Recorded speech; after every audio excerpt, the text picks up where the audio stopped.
Olá, meu caro aluno telespectador. Estamos hoje realizando a nossa terceira aula sobre dissertação. Hoje o tema é argumentação. É fácil, preste atenção. Primeiro vamos definir o que vem a ser argumentar. Argumentar é defender com lógica um ponto de vista. Preste atenção, defender com lógica um ponto de vista. Se a sua namorada perguntar a você se você a ama e por quê, não vai dizer que a ama porque ela tem os olhos verdes, os cabelos encaracolados, porque estes são argumentos insuficientes, inócuos, argumentos não consistentes. Terá que ser algo do tipo: você é uma pessoa especial, inteligente, sinto um inevitável desejo de compartilhar minha vida com você, eu me sinto mais confiante com a sua participação nos meus projetos. Enfim, algo que convença a sua namorada de que ela é importante para você e que essa é a razão de você a amar. Veja bem, vamos colocar para você uma frase e discutir a consistência da argumentação. Vamos lá. A situação política e econômica do país encontra-se em caos. O trabalhador não pode comprar um par de tênis. Como você pode observar, a argumentação é totalmente inconsistente. Observe que a frase guia, o tópico frasal, ele é muito forte e traz uma palavra que define a sua abordagem temática. A situação política e econômica do país encontra-se em caos. Bom, você não vai definir o caos econômico e político do país com a explicação: o trabalhador não pode comprar um par de tênis. Que trabalhador? Que tipo de tênis? Um trabalhador pode ganhar de salário mínimo a 10 mil reais ou mais. Um tênis pode custar de 30, 40 reais a 1.000 ou mais.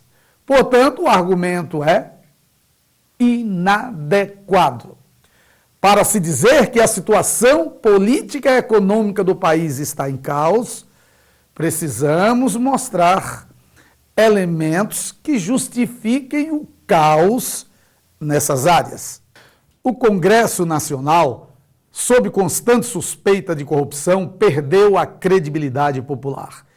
E os partidos políticos, sem posturas ideológicas bem definidas, promovem, ao sabor de interesses fisiológicos, um vergonhoso jogo de adesões. As desigualdades sociais acentuam a pobreza, a hegemonia dos ricos e celebra o clientelismo.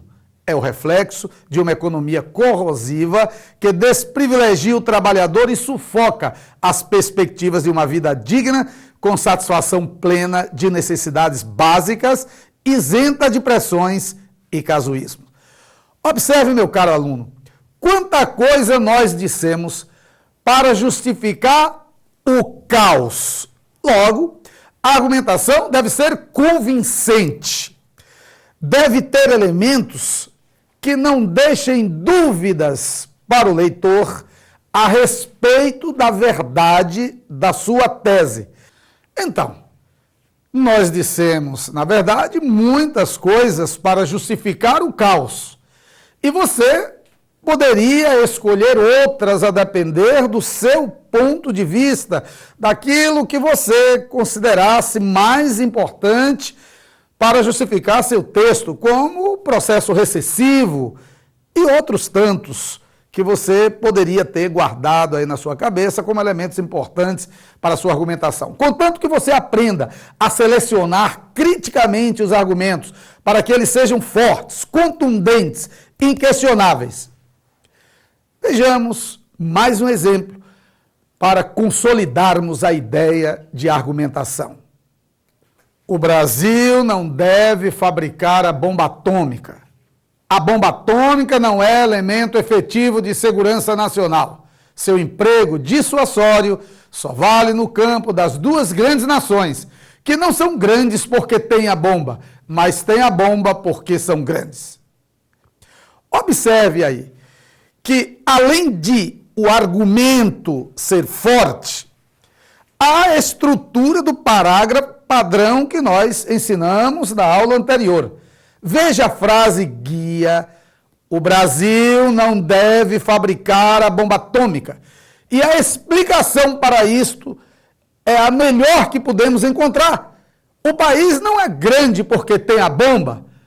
Os países grandes é que têm a bomba por serem grandes.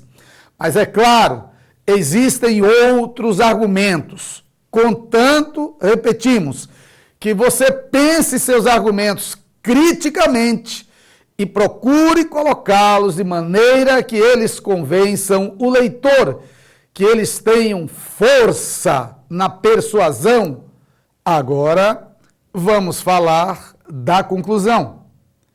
Lembre-se de que nós enumeramos as feições, as diferentes feições da conclusão na aula anterior. Pode ser reforço da tese, sugestão, questionamento aberto ou uma síntese. Todas elas são importantes. Você não deve escolher uma delas porque é mais bonita. Ela deve decorrer naturalmente do desenvolvimento que você impôs ao seu texto. Vamos dar um exemplo aqui de uma síntese. E assim você poderá ter a ideia do que representa um processo conclusivo dos mais utilizados. A moléstia é real, os sintomas são claros, a síndrome está completa. O homem continua cada vez mais incomunicável, porque deturpou o termo comunicação. Incompreendido e o incompreensível, porque se voltou para dentro e se autoanalisa continuamente, mas não troca com os outros estas experiências individuais.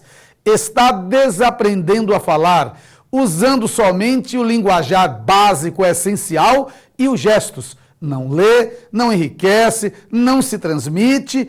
Quem não lê, não escreve. Assim, o homem do século XX, bicho de concha, criatura intransitiva, se enfurna dentro de si próprio, ilhando-se cada vez mais, minado pelas duas doenças do nosso século, o individualismo e solidão. Como você pode ver, a parte em destaque representa a síntese do parágrafo e do texto que fala sobre a incapacidade de o homem se comunicar. Meu caro aluno, não esqueça de praticar. Eu confio em você. Sucesso!